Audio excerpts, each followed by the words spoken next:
The biggest mistake people make about water is believing it belongs to whoever builds the pipe instead of whoever owns the source. The applause echoed across the valley as the ribbon fell to the ground. Cameras flashed, and the Homeowners Association celebrated what they proudly called the most important infrastructure project the neighborhood had ever completed. A brand new pipeline stretched beneath part of my farmland, carrying water toward hundreds of homes that expected steady pressure every single day.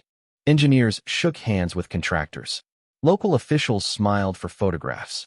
Melissa Grant, the Homeowners Association president, stood beside a polished stainless steel valve explaining how months of planning had finally become reality.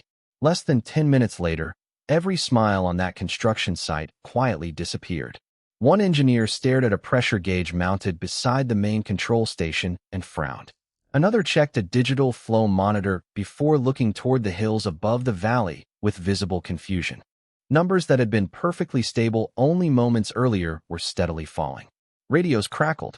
Clipboards opened. Someone suggested checking the pumps.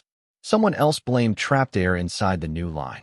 Nobody looked toward the lake sitting peacefully several miles upstream because nobody believed it had anything to do with the project. I was standing on the wooden walkway beside that lake, resting one hand on a weathered steel railing while the cool morning breeze drifted across the calm surface of the water. Below my boots sat a control structure my grandfather helped build decades before I was born. It was not impressive from a distance. There were no large concrete towers or flashing warning lights. Just a carefully maintained gate, a simple flow control system, and a collection of records stored inside a small maintenance building overlooking the shoreline. I watched clear water continue moving exactly where it was supposed to go, supplying my farm through a lawful irrigation system that had operated for generations.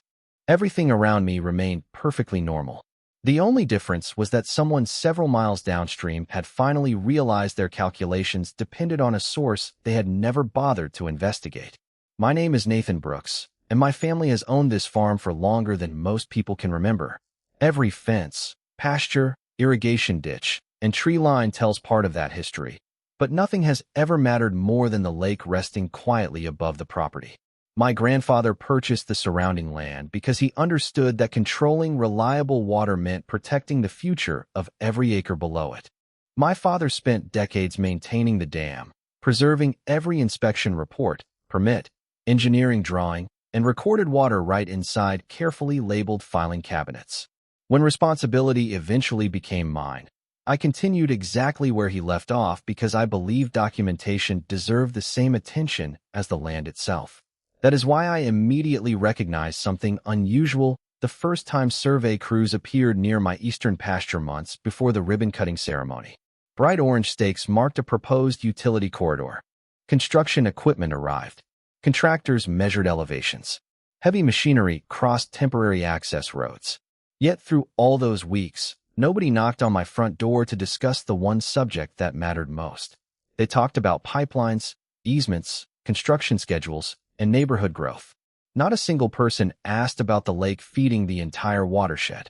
Standing beside the quiet water that morning while distant radios carried increasingly urgent voices from the valley below, I realized the most expensive mistake in the entire project had never been buried beneath my farm.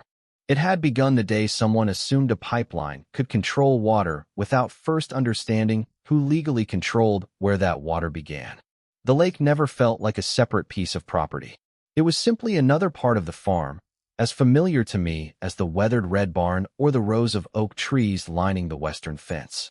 Every morning before sunrise, I drove my utility truck along the gravel road that climbed toward the shoreline, unlocked the small maintenance building, checked the water level gauges, recorded flow measurements inside a worn leather logbook, and inspected the control gate that regulated irrigation for the fields below. My father taught me that water deserved attention every single day because a lake could appear perfectly calm while quietly supplying everything around it. Those habits became second nature long before anyone imagined a new subdivision would eventually appear downstream. The farm had remained in my family for nearly 80 years, and every generation preserved the same collection of documents with remarkable care. Inside a climate-controlled filing room beneath the farmhouse rested original deeds, certified surveys, engineering drawings, state water permits, inspection reports, maintenance records, environmental correspondence, and handwritten journals dating back decades. My grandfather believed that if the land ever faced a legal challenge, paperwork would protect it long after memories faded. I used to think he worried too much. Looking back now, I realized he understood something I had not fully appreciated until construction crews appeared along my eastern boundary. Life on the farm followed a dependable rhythm. During spring, I monitored runoff from the hills before gradually adjusting the lake's outflow to support irrigation across hundreds of acres. During summer, I balanced water conservation with crop demands, carefully following every condition listed within the state's operating permits. Autumn meant inspecting embankments, servicing mechanical equipment, and preparing for seasonal storms. Winter brought quieter days when the lake reflected bare trees and migrating birds, while maintenance focused on preserving the aging control structure for another year. Every adjustment I made remained documented because water management was never based on guesswork. It followed permits, engineering recommendations, weather conditions, and established operating procedures. That routine continued unchanged until survey flags suddenly appeared across one corner of my pasture.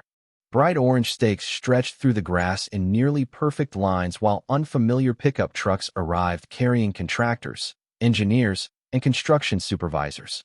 At first I assumed they were surveying land near the county road, so I waved politely whenever someone drove past the farmhouse. Eventually, curiosity convinced me to introduce myself. The project manager explained they were building a new water pipeline, serving a rapidly growing homeowners association several miles away. He spoke confidently about construction schedules, modern infrastructure, and neighborhood expansion before thanking me for allowing temporary activity near the property boundary. I asked one simple question that seemed almost routine. Had they already completed every required easement and reviewed upstream water rights? His smile briefly disappeared before he answered that permitting had been handled by another department. It was not an answer, only a reassurance delivered with confidence. Over the following weeks, heavy equipment carefully crossed designated work zones while I continued documenting everything through photographs, dated notes, and security cameras positioned along the construction corridor. Nobody damaged my crops. Nobody behaved disrespectfully. Yet something important remained strangely absent from every conversation. Engineers discussed pipe diameter, excavation depth, pressure calculations, and completion deadlines with impressive precision, but no one ever mentioned the lake quietly supplying the watershed above them. Every evening I stood on the dam listening to steady water flowing through the familiar control structure while the distant sound of construction echoed across the valley. The more carefully I listened to those conversations, the more convinced I became that everyone involved understood how to move water through a pipeline. I simply was not certain anyone had stopped to ask who legally controlled where that water began. Nearly a month passed before I finally met Melissa Grant in person. She arrived at the construction site wearing a bright safety vest over professional business clothes while several engineers walked beside her reviewing oversized project maps. From the top of the hill, I watched the group pause near my eastern pasture where freshly welded sections of pipe waited to be lowered into the trench. Melissa spoke confidently about deadlines, future neighborhood growth, and reliable water service for hundreds of homeowners. Everything sounded organized, efficient, and carefully planned. When the meeting ended, I walked down the gravel access road and introduced myself. She smiled politely, shook my hand, and thanked me for cooperating with the construction schedule. I returned the courtesy before asking another simple question. Had anyone from the project reviewed the recorded upstream water rights connected to the lake above my farm? She exchanged a brief glance with the lead engineer before explaining that all necessary construction permits had already been approved. I nodded because I had not asked about construction permits. I had asked about water rights. There was an important difference, and judging from the silence that followed, nobody standing there seemed interested in discussing it. I thanked everyone for their time and drove back toward the farmhouse without raising my voice or making a single objection to the work itself.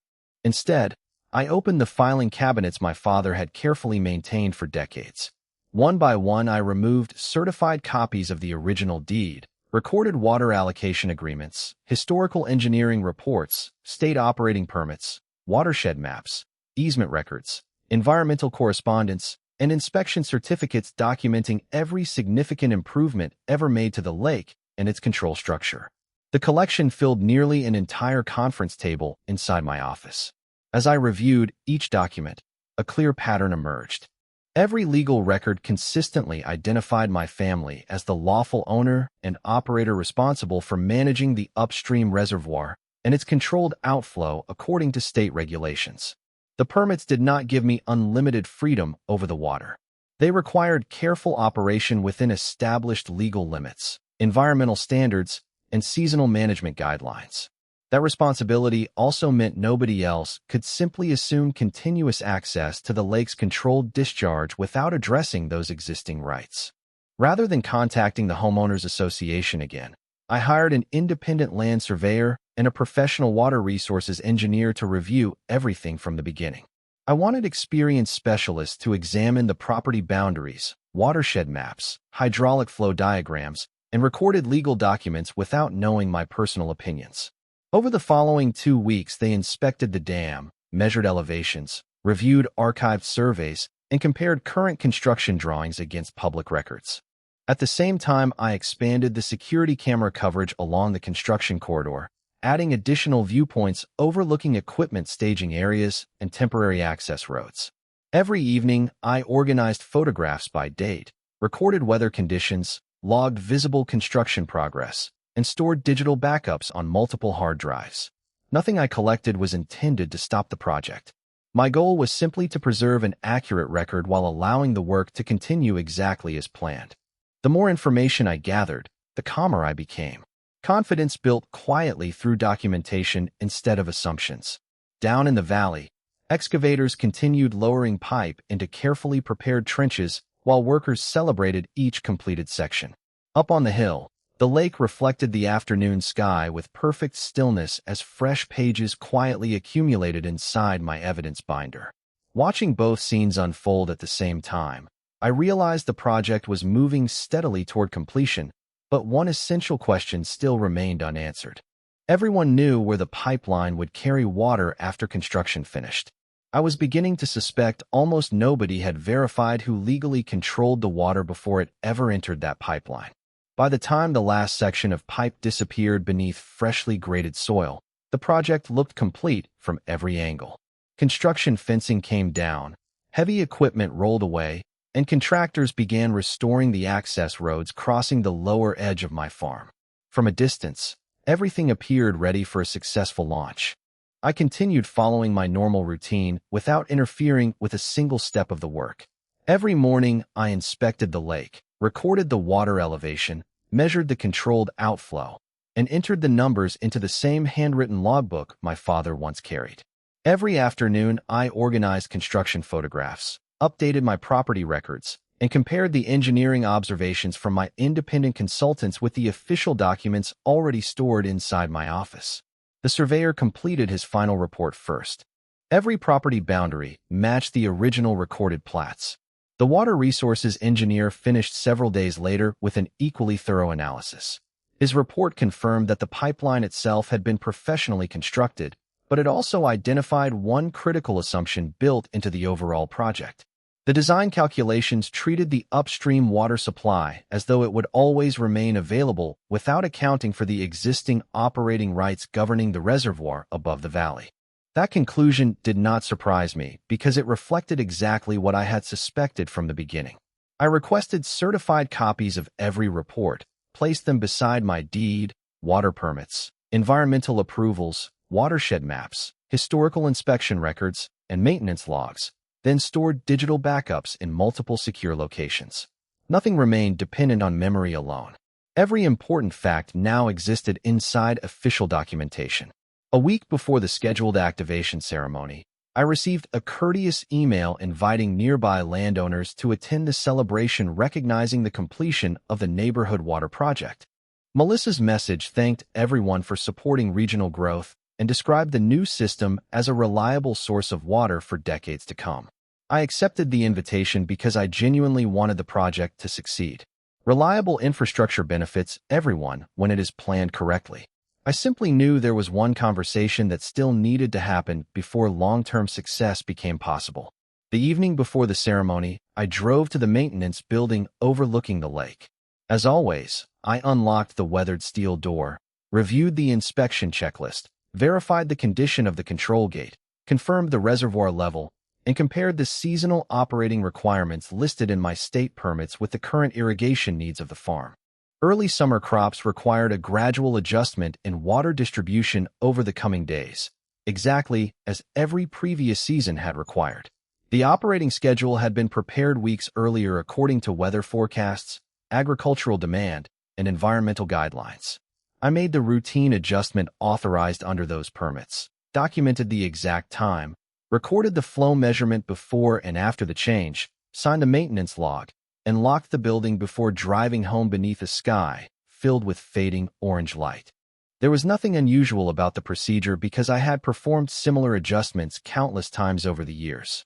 The only unusual circumstance was that, several miles downstream, an entirely new pipeline was about to depend on water originating from a reservoir whose lawful operation had never been discussed with the person responsible for managing it.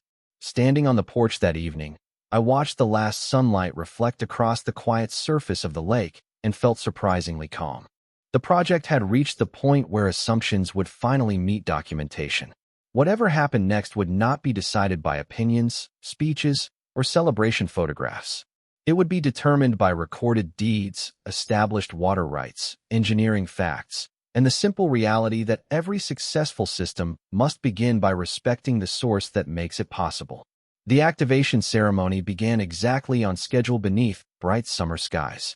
Contractors gathered beside the new control station while engineers monitored digital displays mounted along the freshly completed pipeline. Melissa Grant thanked everyone who had contributed to the project and spoke confidently about dependable water service for generations of homeowners. After the speeches concluded, the lead engineer opened the primary distribution valve and everyone turned toward the monitoring screens, expecting to watch stable pressure move through the system. At first, the numbers climbed exactly as projected. Then, almost without warning, the pressure slowly began falling. One technician checked his tablet before looking back at the display. Another compared readings from two separate sensors, convinced one of them had malfunctioned. Within minutes, several engineers spread across the site inspecting pumps, electrical controls, and pressure regulators while contractors reopened access panels searching for an explanation. Nothing appeared damaged. Every mechanical component performed exactly as designed. Standing quietly near the edge of the gathering, I watched the activity without saying a word because I recognized something they had not yet considered. Earlier that morning, I had completed the same seasonal operating procedure I performed every year according to my state-approved water management schedule. The irrigation demands across my farm had increased as summer crops entered a new growth stage, so I adjusted the reservoir outflow within the operating limits authorized by my permits, carefully documenting every measurement inside the maintenance log exactly as required. The lake continued functioning normally. The control structure continued operating normally. My irrigation system continued receiving the lawful allocation it had always received. Nothing unusual had occurred upstream. The unexpected change existed only for people who had assumed the upstream discharge would remain fixed regardless of existing operating rights. About 20 minutes later, Melissa walked toward me, carrying a concerned expression that replaced the confidence she displayed only moments earlier. She asked whether I had noticed anything unusual at the lake that morning. I answered honestly. The reservoir was operating exactly according to its approved seasonal management schedule. I also explained that every adjustment had been documented, timed, and completed under the authority of the existing permits governing the property. Her expression immediately changed. She asked whether those adjustments could influence downstream flow entering the new pipeline. I replied that the answer depended entirely on whether the engineering design had accounted for the legally managed reservoir supplying the watershed. Before she could respond, the lead engineer approached carrying several printed hydraulic calculations. He politely asked whether my family still operated the upstream control structure. When I confirmed that we did, he quietly requested permission to review the historical operating records associated with the reservoir. I agreed without hesitation because those records had always been available to anyone conducting proper due diligence. That afternoon, we met inside the small maintenance building overlooking the lake. I placed decades of inspection reports, operating logs, certified water permits, reservoir management schedules, engineering drawings, watershed maps, and recorded water rights across a large wooden table. The room grew noticeably quieter as each document confirmed the same reality. The reservoir had never been an uncontrolled natural source. It had been a legally managed water system operated under documented rights and established seasonal requirements for generations. The engineers carefully compared my records with the assumptions contained inside the pipeline design package. One by one, they realized the project had been engineered around a constant upstream discharge that had never actually existed. Nobody had ignored mathematics. They had ignored history. As evenings settled across the lake, the conversation shifted away from searching for equipment failures and toward understanding the missing legal and engineering information that should have guided the project from its very first survey. The following morning, the maintenance building overlooking the lake became an unexpected meeting place for people who rarely found themselves on the same side of a table. Representatives from the County Water Authority arrived carrying survey maps, environmental files, and historical watershed records. Two civil engineers returned with updated hydraulic models, while an environmental compliance officer carefully compared my operating permits against the documents submitted during the pipeline approval process. Melissa sat quietly beside the lead engineer, listening far more than she spoke. The confidence she had displayed during construction had been replaced by genuine curiosity because the conversation was no longer about defending a completed project. It was about understanding why a professionally built system had encountered a problem no one had predicted. One document after another confirmed the same timeline. My family's ownership of the reservoir had been properly recorded for decades. The operating permits governing seasonal releases remained active and had been renewed according to state requirements. Inspection reports showed continuous maintenance of the control structure. Historical flow records demonstrated that water discharge naturally changed throughout the year within authorized operating ranges. None of those records had ever been hidden. They simply had never become part of the engineering review used during the pipeline design. The county officials carefully traced property boundaries across large aerial maps spread over the conference table before comparing them with watershed diagrams and archived surveys. Every layer of documentation aligned perfectly. The reservoir supplied multiple downstream users under established legal priorities, including my agricultural operation. The pipeline itself had been constructed correctly, but the planning process had relied on a constant upstream flow that did not exist under the lawful operating schedule of the reservoir. The lead engineer leaned back in his chair and quietly admitted that his team had focused on construction permits and utility alignments while assuming the upstream supply functioned like an uncontrolled natural stream. He explained that no one had requested the historical operating data because they believed it would not affect the design calculations. The independent water resources engineer I had hired gently pointed towards several charts illustrating seasonal release patterns and explained how even modest scheduled adjustments could significantly influence downstream pressure if they were never included in the original hydraulic model. Suddenly, every confusing pressure reading from the activation ceremony made perfect sense. Nothing had failed mechanically. The system had simply been designed around incomplete assumptions. Melissa finally looked across the table and asked me why I had allowed construction to continue instead of raising a formal objection months earlier. I answered honestly that I had repeatedly asked whether anyone had reviewed the upstream water rights and operating records. When no one expressed interest, I believed the responsible approach was to document everything carefully and allow qualified professionals to discover the facts through proper review rather than public arguments. The room became unusually quiet after that. The County Water Authority recommended a cooperative engineering solution instead of assigning blame. The pipeline could remain in service, but its operating model would need to be redesigned around the legally established reservoir schedule, supported by updated agreements, revised hydraulic calculations, and formal coordination between the homeowners association and the reservoir operator. Melissa slowly closed her notebook before offering a respectful nod. For the first time since the survey stakes appeared beside my pasture, our conversation centered entirely on cooperation instead of assumptions. Looking through the maintenance building window toward the calm lake reflecting the afternoon sunlight, I realized the strongest evidence had never been hidden inside complicated legal language. It had always been flowing quietly across the water, waiting for someone to acknowledge where every successful pipeline truly begins. Over the next several weeks, the conversation changed completely. Instead of construction schedules and celebration speeches, every meeting focused on engineering revisions, documented water rights, and practical cooperation.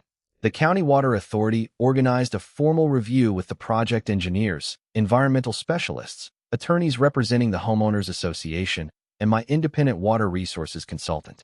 Large hydraulic models covered the conference tables, while updated watershed maps replaced the original construction drawings that had guided the first design. This time, every discussion began with the same question before anyone mentioned pipe diameter or pressure calculations. How would the system perform while respecting the legally established operating schedule of the upstream reservoir? That simple change transformed the entire project. The engineering team recalculated seasonal flow ranges using decades of historical operating records from my maintenance logs. Instead of assuming constant discharge throughout the year, they built a flexible hydraulic model capable of adapting to authorized reservoir adjustments without reducing dependable service to the neighborhood. The revised design included additional storage capacity, upgraded monitoring equipment, automated pressure balancing controls, and formal communication procedures between the Homeowners Association and the reservoir operator before significant seasonal flow changes occurred. Every recommendation appeared inside detailed reports reviewed by both the County Water Authority and environmental regulators before final approval. Melissa attended every meeting without missing a single session. The confident certainty she carried during the early construction phase gradually evolved into something much more valuable. She asked thoughtful questions, requested copies of historical operating records, and openly admitted that relying only on construction permits had caused the project to overlook an essential part of the watershed. During one afternoon review, she quietly apologized for dismissing my earlier questions about upstream water rights. I appreciated the honesty because genuine progress rarely begins until people become willing to acknowledge incomplete assumptions. My response was simple. I never wanted the neighborhood to lose reliable water service. I only wanted the project to recognize that successful infrastructure depends on understanding every part of the system instead of focusing only on what appears above the ground. The attorneys prepared a cooperative operating agreement defining responsibilities for future coordination. It established clear notification procedures, annual engineering reviews, emergency communication contacts, and scheduled information exchanges before major seasonal adjustments occurred at the reservoir. The agreement also confirmed that my existing property rights, water permits, and reservoir operating authority remained fully recognized while allowing the pipeline to function efficiently within those established legal boundaries. Watching everyone sign the completed documents felt surprisingly quiet compared with the excitement surrounding the original ribbon-cutting ceremony. There were no television cameras or public speeches. Only engineers, attorneys, county officials, and property owners carefully reviewing each page before placing signatures where they belonged. To me, that moment represented the true completion of the project because it rested on verified facts instead of optimistic assumptions. Several days later, the engineering crews returned to install the final system upgrades recommended during the review. New monitoring instruments appeared beside the control station while software updates synchronized downstream pressure management with the authorized reservoir operating schedule. Testing continued throughout the week under different flow conditions, and each adjustment produced exactly the results predicted by the revised hydraulic models. Standing once again on the dam overlooking the calm lake, I watched clear water continue its steady journey through the valley below. This time, every gallon moved through a system designed not only with modern engineering, but also with respect for the history, documentation, and legal rights that had quietly shaped the watershed long before the first section of pipeline was ever lowered into the ground. By early autumn, the difference could be measured in more than engineering reports. It could be seen across the valley every single morning. The pipeline delivered reliable service throughout the neighborhood without unexpected pressure changes. My irrigation schedule continued exactly as required by the reservoir operating permits, and the lake remained as calm and dependable as it had been throughout my entire life. The emergency meetings gradually disappeared from everyone's calendar because there were no longer any emergencies to solve. Instead, quarterly coordination meetings replaced crisis discussions. Representatives from the Homeowners Association, County Water Authority, engineering consultants, and my farm gathered around the same conference table to review seasonal forecasts, reservoir levels, projected irrigation demand, and maintenance schedules before making decisions together. The conversations became shorter each season because everyone now worked from the same information. Updated hydraulic models incorporated historical operating data from the reservoir, and the monitoring software automatically adjusted recommendations according to seasonal release patterns. Engineers who once searched for mechanical failures now focused on improving efficiency through better planning rather than correcting overlooked assumptions. Melissa visited the farm several weeks after the revised system entered full operation. This time there were no survey stakes, construction equipment, or celebration banners waiting beside the pasture. She arrived alone in a pickup truck carrying nothing more than a notebook and a folder containing the finalized coordination agreement. We walked together along the gravel road leading toward the maintenance building while the afternoon sunlight reflected across the surface of the reservoir. She admitted that before this project, she had always believed infrastructure depended almost entirely on engineering and funding. Now she understood that history, property rights, environmental responsibilities, and local knowledge could be just as important as concrete, steel, and machinery. I smiled because that lesson had taken generations for my family to learn, yet it had become clear to everyone else within only a few months. Inside the maintenance building, I showed her the original handwritten inspection logs created by my grandfather, followed by my father's carefully organized maintenance records, and finally, the digital monitoring system I had added during recent years. Together, they documented nearly 8 decades of responsible reservoir management. Melissa quietly turned each page before saying that she finally understood why preserving records mattered as much as maintaining equipment. We spent another hour reviewing seasonal operating charts before stepping outside onto the wooden platform overlooking the lake. A gentle breeze crossed the water while migrating birds circled above the shoreline. And for the first time since the project began, the conversation contained no disagreement at all. Downstream, residents continued using water without realizing how many documents, engineering reviews, and cooperative decisions quietly supported every gallon reaching their homes. That was exactly how successful infrastructure should work. The strongest systems are often the ones people never have to think about because every important decision was made long before problems could appear. As I drove back toward the farmhouse that evening, I passed healthy fields receiving steady irrigation and looked toward the distant neighborhood where porch lights gradually began appearing one by one. Everything functioned exactly as it should because the project had finally been built upon complete information instead of incomplete assumptions. The pipeline no longer represented a dispute between neighbors. It had become proof that careful documentation, patient cooperation, and respect for lawful ownership could accomplish far more than hurried confidence ever could. Several months later, the valley looked exactly the way my grandfather always hoped it would. The reservoir reflected the changing colors of late autumn. My fields received steady irrigation according to the same carefully documented operating schedule that had guided the farm for decades, and the neighborhood below enjoyed dependable water service without anyone worrying about unexpected pressure changes. Every system performed exactly as it should because every part of it finally respected the same foundation of verified records, engineering accuracy, and lawful ownership. The maintenance building overlooking the lake remained part of my daily routine.